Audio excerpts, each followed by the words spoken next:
90% of the guests who come on to Real Talk with Anele will get asked, if you had to write a book, what would you name it? And 9 out of 10 times, the dream to pen is sparked in the guests and even you at home. What are the key ingredients to becoming a writer? In today's show, we take you through the writing process, from ideas in your heads to the blank pages, and finally into the bookstores, through the eyes and experiences of some of our best-selling writers. Good evening and welcome to Real Talk on SABC3. The stage is yours. My guest right now is an international best-selling author with 6 novels and short story collections to her name, but her most famous for her #1 multi-million-selling Longer Dog, I hope I'm saying it right, trilogy, which includes Labyrinth. Her historical novels have sold in their millions and translated into 38 languages across the globe. Wow. She's back with The Burning Chambers, her first novel in her new historical series, which will cover 3 centuries of war, telling the story of how the French Huguenots moved to the Cape of Good Hope with a little twist of romance. In just 3 days of its release, the book went straight to #1, making it Kate's highest ever weekly sale for a hardback. All the way from Chichester in the UK, we welcome onto the show, Kate Mosse. Okay, Kate. Thank you. Thank that you. was the best introduction ever. We try. So people say Kate Mosse, and I know. And then they are so disappointed. And all I have to say is I'm a bit older, a bit more tired, and a bit shorter. But I've got big shoes, you see, look. So I'm almost as tall as her with my shoes on. No, you're aging better than Kate. Let's just get that one out of the way. And then, is it Longer Dog? Longer Dog. Longer Dog. Like, all right? Language of Ock is what it means. Dog. Yeah. And then finally, it is Chichester. Chichester. Chichester. But if you come from there like I do, we're all known as Chai girls. So we'll go, yeah, we all come from Chai. Okay. That's what we say. Chai. Nobody cares, but we do that, you know. No. Me and my sisters do it. I need to know the slang. I need to know the slang. Yeah, you could say, you know, you could come, you could go, I'm going to Chai, and people go, she's one of us. All right. Yeah. Then I won't get mugged, because if you speak like them, then you know you're not an easy target. In Chichester, you'd be very hard pressed to be mugged in Chichester. I mean, it's mostly grannies, actually, to be honest. You know, so you'd be mugged by Charlie. No, I'm being mean. Chai is brilliant. I love Chai. I'm so glad you brought up the grannies thing. It's mostly grannies, because you didn't start writing at a young age. What are you saying? I'm not a granny yet. No, you're not a granny. I just feel like I want to highlight that when it comes to writing, there's no retirement age. It's not too late. No, it's a brilliant thing, because actually, sometimes people start writing really early, and it puts a huge amount of pressure on them, because they haven't actually had the time to work out who they are and who they want to be as a writer, because sometimes the person you are as a writer is not the person you are as yourself, and it's not who you are as a reader even. So I was a publisher, and I set up a big literary prize for women called the Women's Prize. And so I'd always been, all I wanted to be was a reader, find a way of making a living out of reading. So it wasn't until I was 45 that I published Labyrinth. And then suddenly, actually, everything changed for me, because I could be a full-time writer. But by then, I knew it was luck. I knew that you can write the best book in the world, and you might win prizes, you might win none. Readers might like it, they might not. But when you're middle-aged and you've got your family and you kind of do, I just felt grateful, because I thought some really big luck has come my way. And that meant that I could carry on writing. I wasn't burdened by Labyrinth, which, you know, did okay. You know, a few millions there and there, a few millions there and there. Now, this is very important, because you're saying that you're a reader first. Why is it important to be a reader first before you want to venture out and become a writer? You just cannot be a writer if you don't read, because reading is about standing in other people's shoes. And so everything about being a storyteller, I'm a storyteller, that's how I think of myself rather than a novelist. It's all about, can you shut your eyes and think, okay, what would it have been like to be a woman in 1562 in France?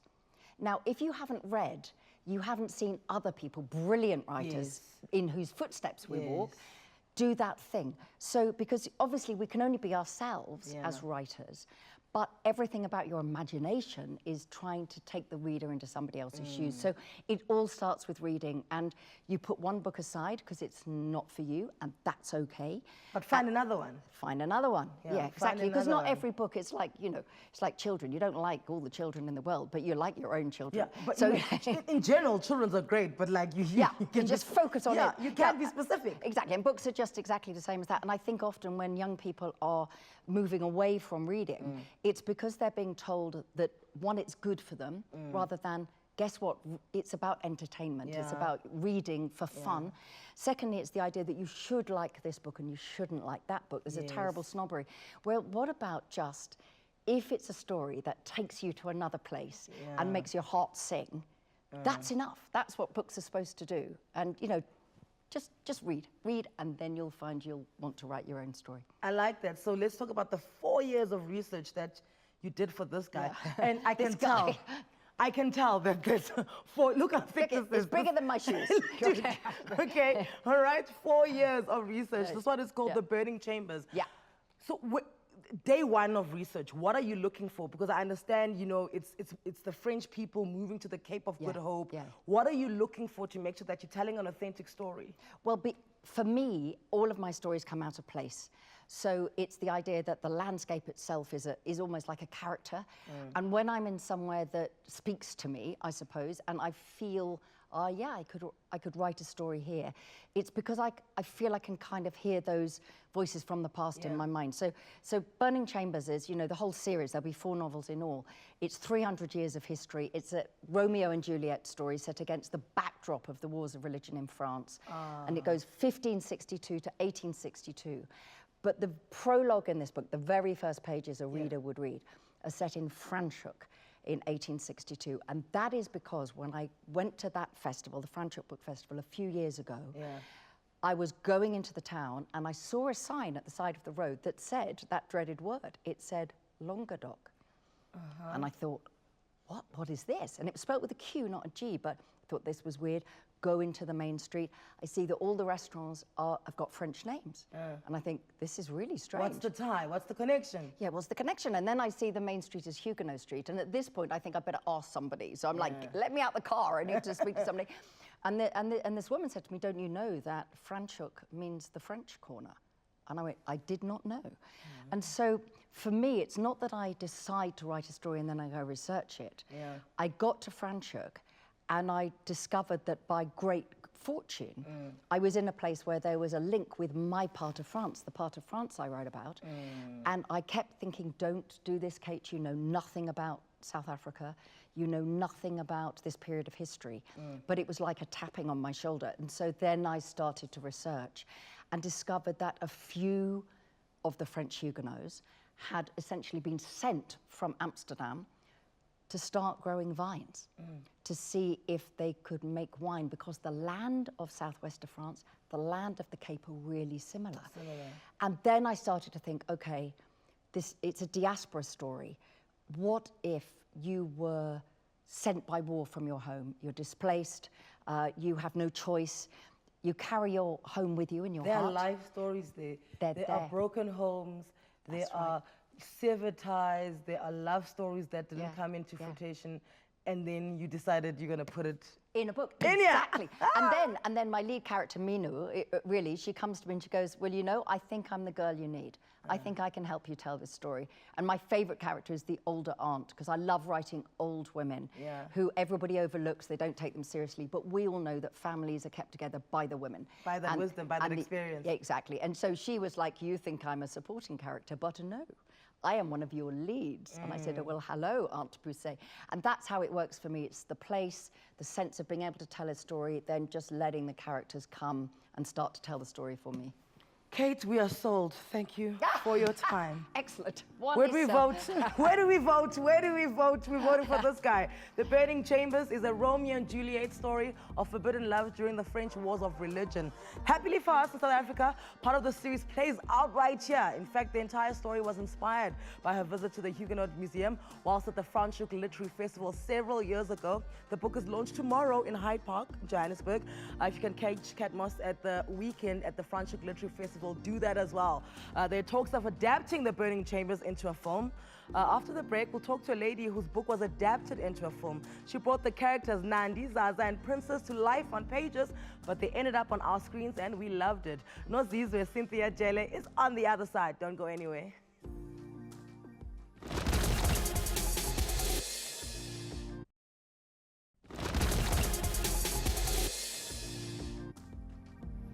Her debut novel was a phenomenal success, so much that it was adapted into a film that was a smash hit as well at the box office, becoming the first book by a female author in South Africa to be adapted into a movie.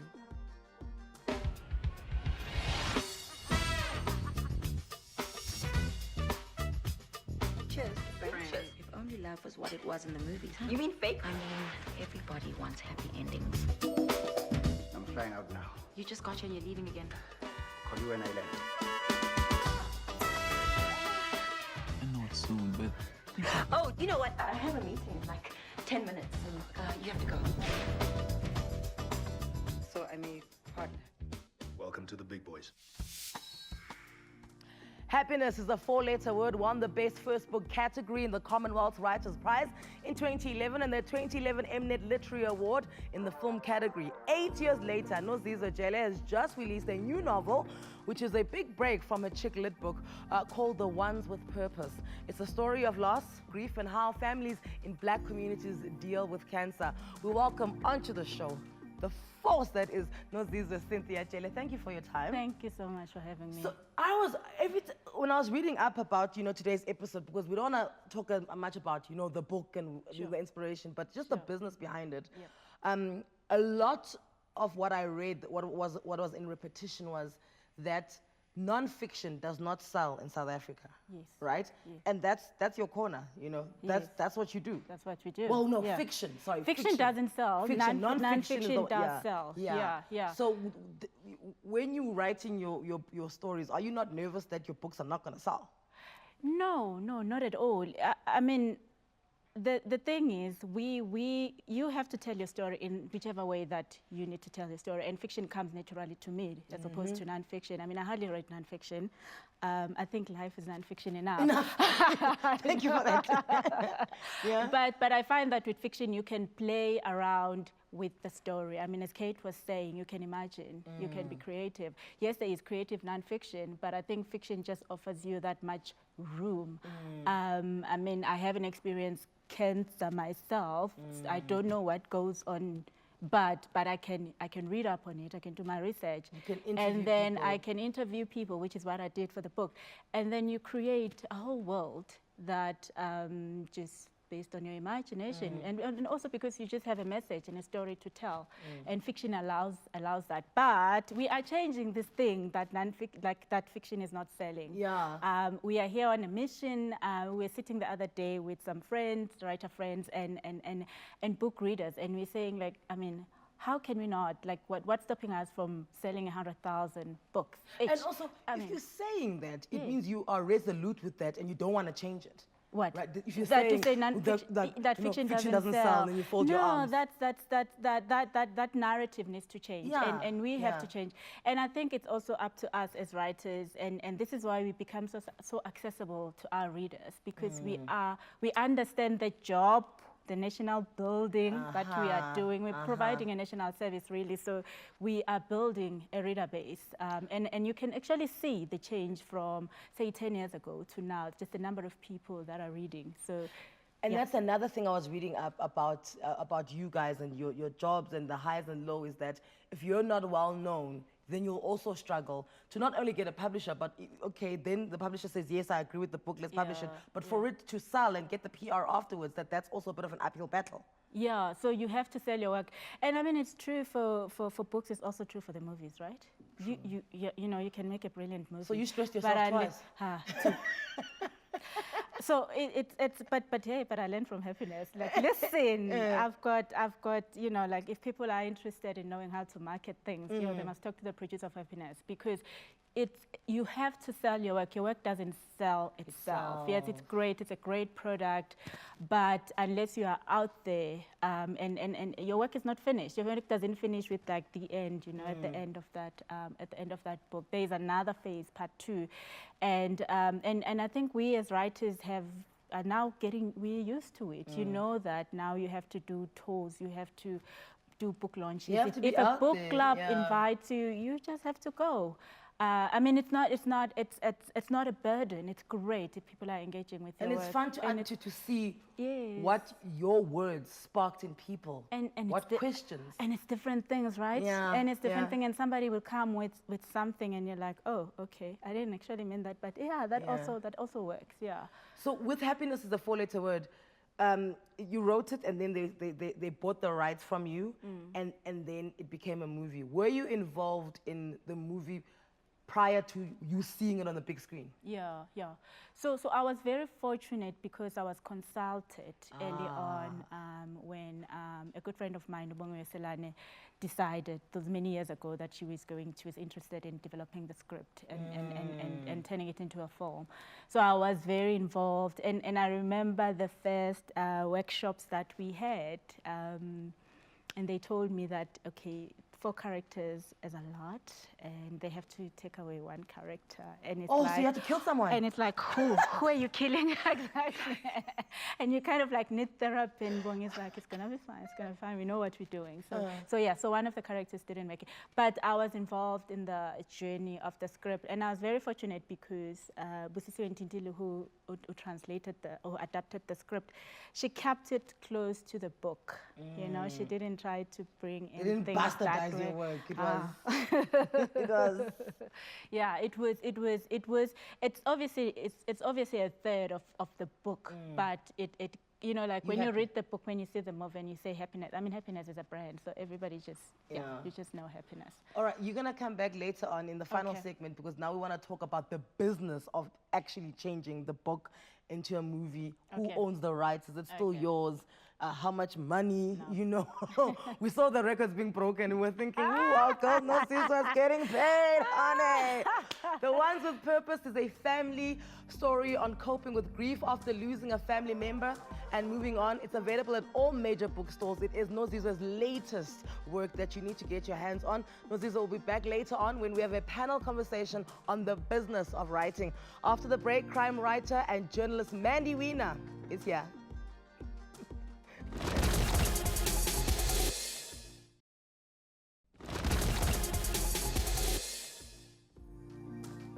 And welcome back to Real Talk on SABC 3. Following the success of her best-selling book, Killing Cable, an Underworld Exposed, which went to be shortlisted in the prestigious Alan Payton Literary Awards, becoming a local sensation, selling in excess of 100,000 copies. I'm gonna let that sink in. Award-winning journalist Mandy Weiner is back with the sequel, this time looking at how organized crime, gangsters and powerful politicians have been able to capture the law enforcement agencies in her book, Ministry of Crime. She's also the co-author of Behind the Door, the Oscar Pistorius and Riva Steenkamp story with her colleague Barry Bateman. Welcome again to the show. She was our second guest ever on the show, just by the way, ever on Real Talk with Anele. Second guest. Hello, Mandy. Hello. Do you remember that? No. You came here. I didn't know that I was the second You were the second guest ever with Leanne Manners. Yeah, I remember being on the show. So Leanne was think first. You told me that. We didn't want to show you that we're still new at this. We're like, whoa. Just like, don't let anybody know. We don't know what we're doing. I was just telling them, the other authors, that you did makeup in like a dilapidated construction site the first time I was here. I thought that's just how you roll. No. We were just finding our feet. Easy does it. So were you, actually, finding your feet with the first book, Killing Cable, and then 100,000 copies sold, right? Surely that's a record in South Africa, isn't it? It wasn't until Jacques Poe. So, yeah, I mean, it did very well, and I think it was for a lot of different reasons. The climate was very different.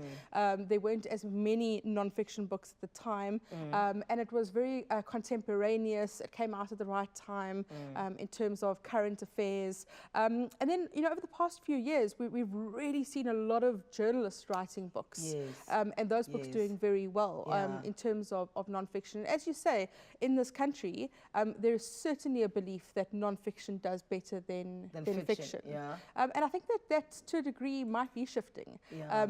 Ministry of Crime is number one in the country at the moment in non-fiction, but number one is a fiction book, Zulu Wedding by Dudu Busani Dube. Oh, so that's good, right? The landscape is definitely balancing out in that regard then. I think to an extent. Let's talk about this book, because I heard you speak about it, there and there with Iman today on her show. And the one thing that stuck to me was you talking about how Agliotti, as, I don't want to say as illegal as he is, but there's no other way to say it, it was actually one of the spies for the government, so they pretty much used him for information on syndicated crimes, therefore giving him immunity. Right? Are those the things that we learn about in this book? So this book is kind of a sequel to Killing Kebble. Yeah. So it picks up pretty much around 2007 when Jackie Salibi is on trial for corruption, and the Kebble killers are getting immunity from prosecution. And pretty much did a movie? Yeah, they did a movie on their own. And then it kind of picks up where that left off, and it starts with Radovan Krejcir, this Czech fugitive from justice, arriving in the country with a pseudonym and a disguise and getting arrested, and then how he goes on to build an empire in Bedford View. So it tells the story of the underworld in South Africa over the past decade or so, but in parallel there's another narrative that runs alongside it, which is about the capture of the criminal justice system and how those different law enforcement agencies like SARS and the NPA, Hawks, IPID, have all been hollowed out, how they've been eviscerated, which means that we're in a situation now where we can't fight organized crime. Really?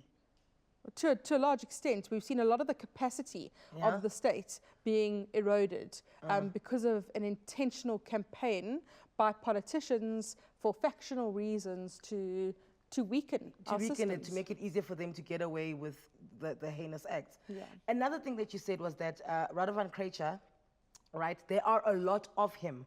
It's just that he's popular.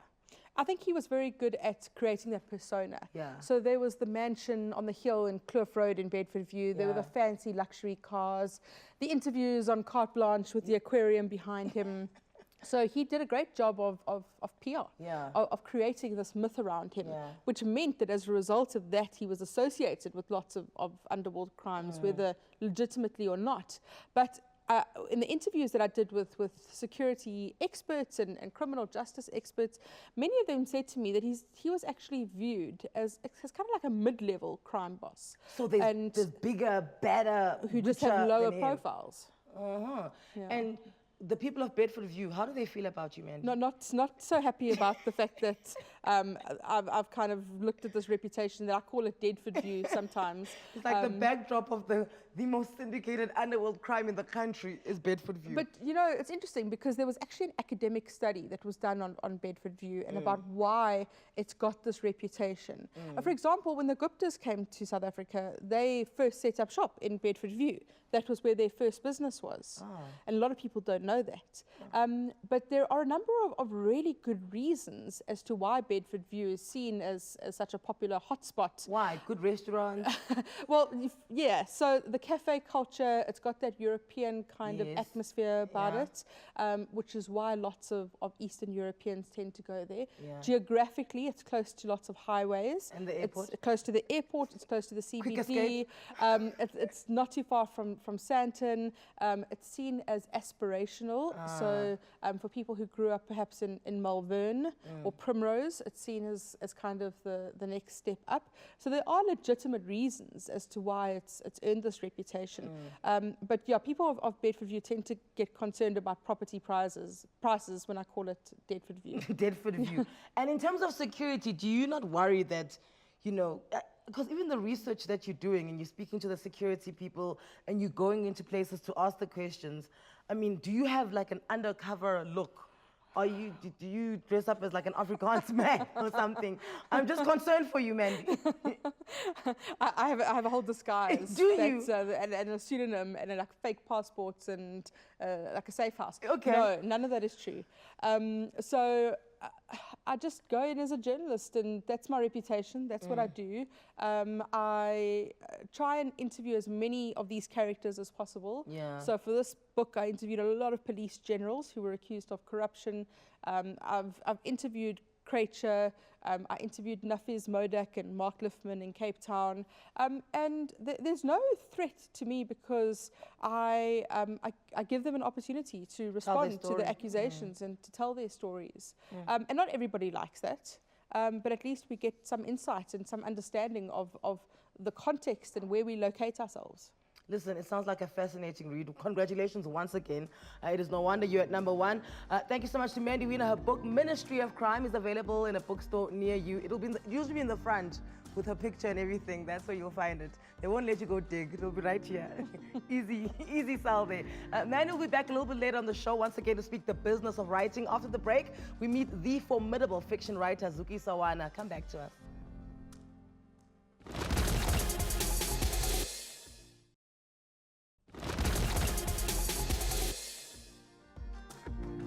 Welcome back. This is Real Talk on SABC 3. The stage is yours. She has written 4 novels to date and a series of short stories. Awana is best known for Men of the South, The Madams, and Behind Every Successful Man. In addition to writing fiction, she's also contributed essays to Oprah, Owl, and Juice magazines and literary reviews, and you'll find her opinion pieces on national newspapers. She's also a founding member of the Read Essay Initiative, a campaign encouraging South Africa to read South African works. Disillusioned by the publishing industry, Awana has established her own publishing company, By Zapo, with the aim of promoting more African literature. We welcome the force that is Awana to Real Talk. Thank you for your time. Well, thank you for inviting me, Anele. Do you know what I like? I was reading up on you and then you said something so important. Not buying books is not the same as not reading. Absolutely. And this is why I find you to be the reading maverick, the book maverick of the country. Please break that down for us. Why do you believe that? Well, it's, I think it's something that a lot of writers have got to realize. Tandom Kolozana, Nitin Klongo, Jele, Angela Makola, and so forth and so on. That people will say to you, oh, I really love your work. And then you'll find that everybody in the street has read that one book and they've passed it on. So what generally tends to happen is we tend to have traveling books, but of course things are changing. We certainly have more people buying books than when my first book, The Madams, came out in 2006. So yes, things are changing. So somebody challenged you to write, Lewis. Yes, the late Louis Nkosi, Yeah, he Louis did Nkosi. indeed. And he actually challenged me to write fiction, but I haven't really totally divorced nonfiction because hardly working is nonfiction. But he challenged me, and I say to him, well, you know, I'm too much of a realist to write fiction, which of course he said was rubbish, and he was absolutely right.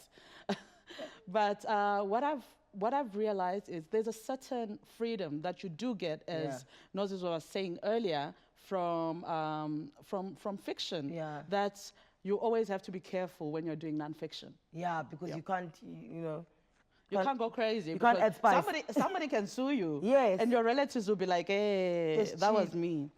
You know? We were saying that. So when someone challenges you to write, surely you're doing something that shows them that you can do that and that you are amazing and you should have your work documented in a book. What is it that you are doing that made Louis Nkomo stand up and take notice of you? Yeah, Anele, it's possible that I wasn't really very good at nonfiction. That's the reason why he suggested that I should write fiction. So he's like, so he was like, no, can you go there, there, you know? Like a gentle nudge, a gentle nudge. You know? But yeah, no, I think it was just readers, because Louis was a reader, as are a lot of writers. He was a reader as well. So I think readers generally can identify what makes good writing. So maybe he saw something. What's the writing process like? Because, I mean, when it's now sitting like this, there's sometimes when I look in them like, how did she come up with that sentence? You know, it's a sentence that doesn't, it's nondescript, you know, it really doesn't give more to a character, but it belongs there.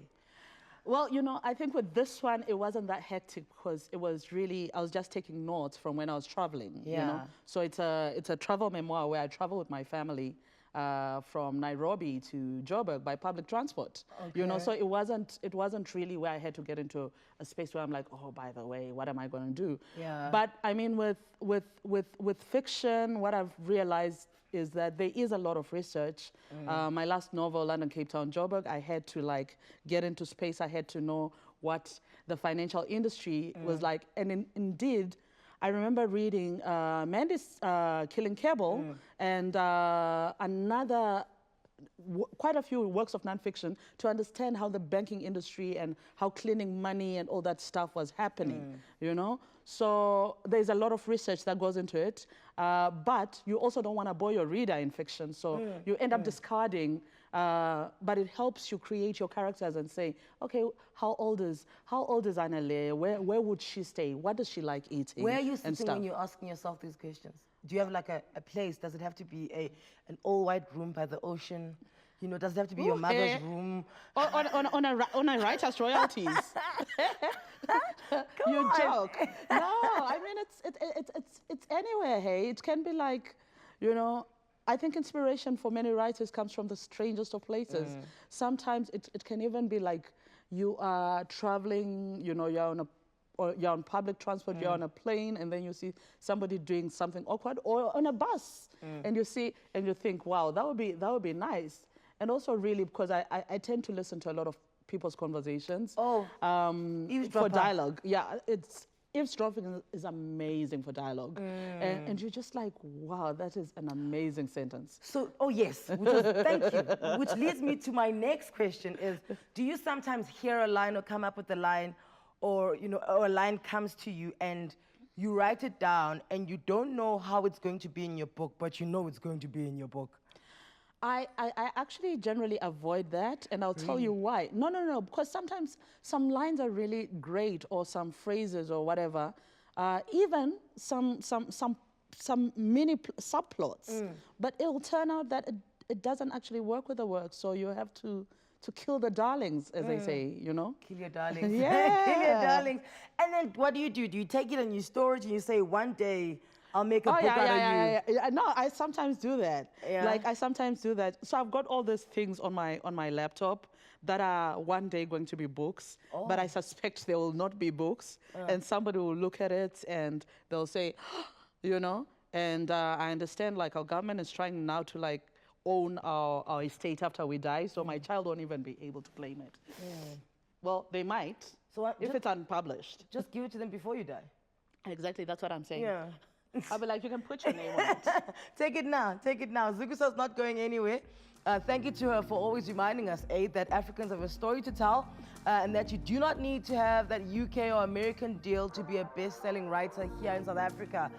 If you're full of good ideas, and you've been itching to share them, and you're not sure how to turn those ideas to life in a book, be part of the conversation on WhatsApp. We want to hear from you, because when we return from the break, the author of Ministry of Crime, Mandy Weiner, as well as the author of One to the Purpose, No Zizwe, Cynthia Jele, they back with Zukiswa to chat about the business of writing. We'll wrap it up like that.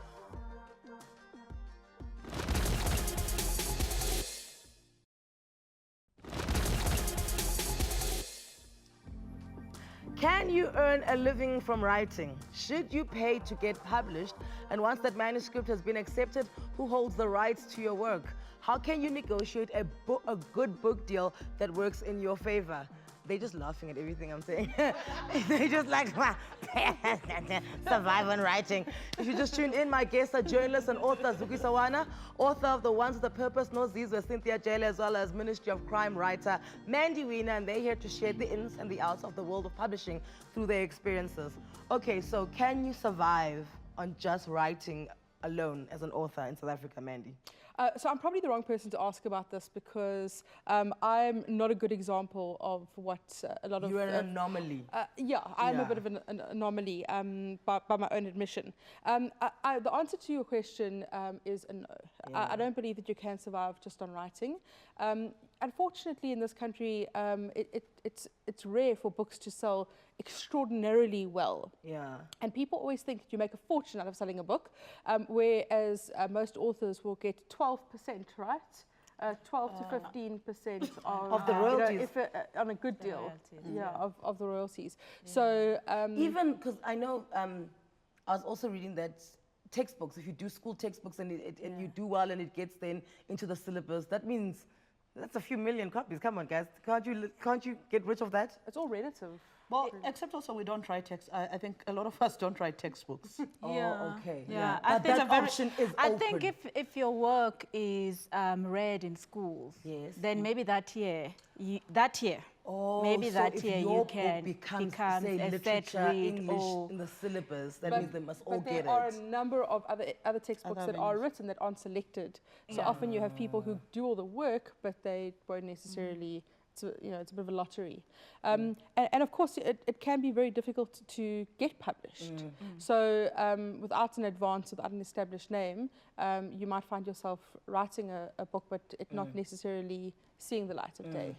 We've got a voice note, and I want Zuki to answer it because you just opened your publishing company, right? Yes, ma'am. Okay, here's a question for you. Hi, Anele. I've been writing a couple of books and I've shelved them for a while because publication is not easy for some of us.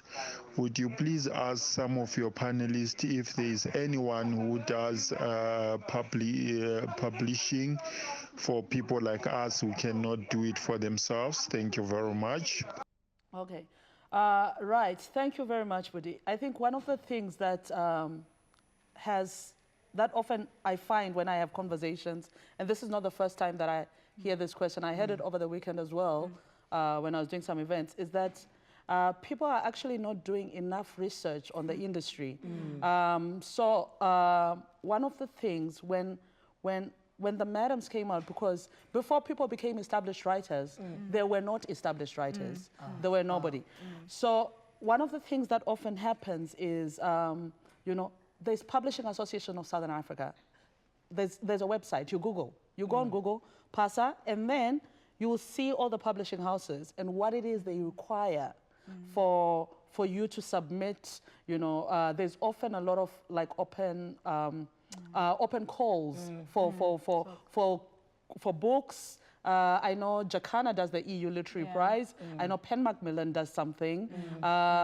And if you go online, it's usually available, but I don't think people really want to do the research. And the other thing about it is, I remember when Noses Happiness was coming out, which is something that also people don't do, is if you know an established writer already, feel free to talk to them. Ask them, what should I be giving away? What should I not give away? Because also, theft, guys. Here now I give you my book, and then the next thing is released by somebody else. Is that not a reality in writing in South Africa? It's not that big. I haven't. No, I haven't. Not with an established publishing house. Okay. No, Okay. but just to add to what Zukiswa is saying, yes, research, find publishers, but also what I did, the advice that I got from early on when I still had this idea that I could write, somebody said to me, I think I must have read it on some forum somewhere, that find a book that is close to what you think of writing or what you have written, and then turn to the back or turn to the first page and see who's published that book. Yes. Because then chances are That's what they like to that's what they publish. like to publish, and that's exactly what I did. I found Zukiswa's book, The Madams. It was the only book at that time that resembled what I had written, and I was fortunate because I knew somebody who knew her, so I had asked for that introduction, and she was kind enough to introduce me to her publisher. Yeah. But you have to do your research. You have to know which books are similar to what you've written and who has published those books. That's usually the starting point. And then if you go online, you go to those publishers. I mean, in South Africa, we are fortunate because we don't have a middleman, the literary agent. So you can go directly to a publisher and say, this is my work. But secondly, you must surround yourself with the community. You must find writers. You must go to events. You must go to book launches. You must go to book festivals, and because that's where the publishers are. That's where the writers are, and that's where you find all the information that the booksellers are there, and booksellers sometimes are very important and they're knowledgeable.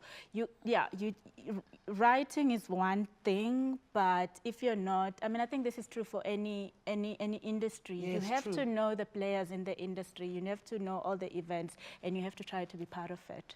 So in terms of self-publishing, because I hear this a lot, self-publishing, what is that? Is that when you write your own book and then you put up the money yourself and you print it yourself, you bind it yourself and Edit you, pay for everything. the editing, everything. Yeah. And that is becoming increasingly popular in the country because people aren't necessarily getting published as easily as they thought that they could. So there are avenues for people to self-publish, and there are a number of websites or people that you can get to assist you with that process. But then you've got to keep in mind the quality of the work. So if you are going to self-publish, you might make more money out of it, but the quality may not be up to the standard that you would get through a publishing house. I mean, I know what I produce and then what the end product is like because of the assistance that's given to me. The machine behind it. Exactly, and in terms of publicity and the relationship between publishing houses and booksellers and for the events. And again, there are a number of things that you can do if you want to get published by a publishing house. And again, as you say, you need to do your research in terms of which publishing house publishes what. So some publishing houses concentrate on children's books, others on local fiction, others on non-fiction, some on cookbooks. They don't all do the same thing. And it's a good idea to have your work reviewed. And there are also online options to do that. A lot of people will come to you and say, I've written a book, and they may think it's outstanding. And when you I mean, you've all been through this, I'm sure. You know, people will say, please read my book. Has been there. And it's good to get another set of eyes onto So it. when you self-publish, Zukiswa, then can I self-publish and I've written it myself and I've been in this cocoon, and then I reach out and I pay someone to proofread it, somebody whose job is an editor, right? Yes. You see, I think, Anele, I think part of it, the reason why I highlight, you know, there have been people who've self-published and they've done an amazing job. But I generally say, you know what, it's too costly. If you don't have, because firstly, you're going to have to pay the cover designer. Secondly, you're going to have to pay the editor. Now, if you don't have a whole lot of money, you might pay one editor who'll do the job and the fact of the matter is, from my first draft up until that book came out, it's 3 edits. I never get a book published before I've gone at least through 3 edits. So firstly, I send it to my peers and I say, can you give me a reader's report? What do you think? And they'll give me feedback. Then secondly, I'll get another edit. Then I'll get the final edit. Now, this is not something that you can do unless you are, you know, your father is staying. Oh. Hello, Uncle Doe. We need to be talking to We've got a voice note. Please roll it. Okay, hello, Anele. My question is there a certain age limit for you to write a book? Like, must I graduate from school and all that type of stuff? Thank you. They're all saying never. No. There's none. I mean, we've got an 8-year-old author. 8-year-old, Yeah. So no, there's no age limit. Just start. The trick is just to do it. Yeah, and then there are some people who have written their first book. I think Penny wrote, you know, it was on the short list for the Etisalat Prize. Which Penny? But no, not the Durban Penny. I'm like, oh, Penny Sparrow spoke of words. No, not Penny Sparrow. She didn't write enough on her Facebook page. No. It's Penny Okay, let's forget her name. What did she Even do? Kate started at 45. So her first book, she was shortlisted for the Etisalat, and she was like 62 or something. You know, so it doesn't matter. You know, whenever you feel you're ready, don't feel rushed by anybody. But also, if you feel that you're ready, don't feel that no, I need to wait until I'm 30 or something. And also that thing of just do it, right? Because you may not have the right time, you may not have the perfect moment to start like that. And I think sometimes people believe that you have to to be creative, like you have to the gods, the creativity gods must visit you. No, sometimes it's routine. I mean, when I started Happiness, I was reading a lot, and I was reading a lot of shows that talk to the subject that I was interested in, and I just thought, okay, surely I can do this. But then I had to go through a routine, like where I was writing every day, like I was forcing myself to actually write. It gets bad after you've done your first book, because you're kind of but you have to be disciplined about it. That's the thing, and and just start. And man, isn't there a danger of, the fact that you must have some sort of team around you? Because if you're by yourself, you can poke so many holes in your own book before somebody else says, no, keep that, that's good. So what do you do when you're writing? Do you write and send it to someone? Do you write and, who's your thought wall? So writing can be a very lonely process, and people don't realize this. So people have this idea of what it's like to be an author and to be published, and they think it's very glamorous. What they don't see is the hours and hours and hours that go into it, where you're sitting alone in front of your laptop or your computer in a quiet room with nobody around you, no personal interaction. So that's what the reality of it is. And if you don't want that, then don't even think about doing it. My process is I tend to write and get it out there. And then it's a very interactive process with my publisher and I. She's very hands-on, and I'm very fortunate to have that. And although that can be quite rare, some authors don't have that kind of involvement.